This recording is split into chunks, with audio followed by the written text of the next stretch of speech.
Oi, gente. Então, uma das coisas que muito me incomodou essa semana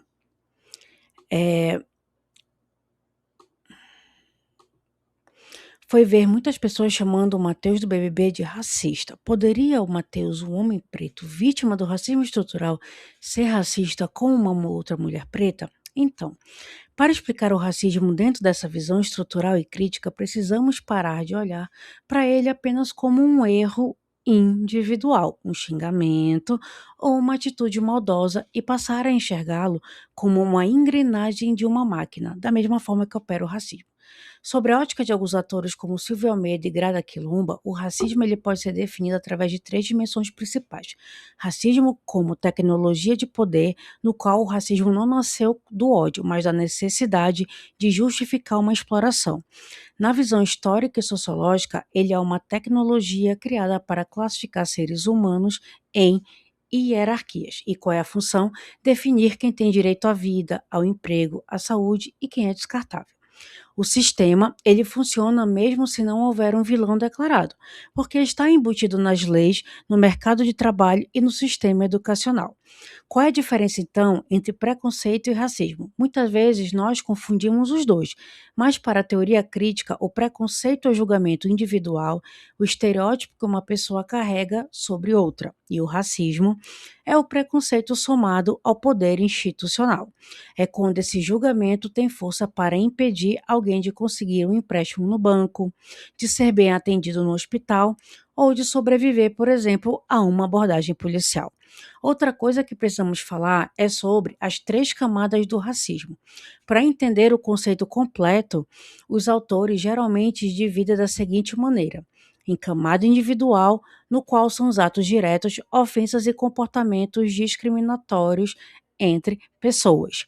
Segundo, camada institucional, que é quando as regras de instituições favorecem um grupo em detrimento de outro, mesmo que não haja uma norma escrita dizendo é proibido negros. E, terceiro, a camada estrutural, que é a camada mais profunda. É o fato de que a sociedade se constituiu em cima do racismo. Ela é a regra e não a exceção. É o que aplica porque e o que explica porque a maioria das pessoas em cargos de poder é branca e a maioria da população carcerária ou em subemprego é negra. Porque nesta visão, então, o racismo é uma via de mão única.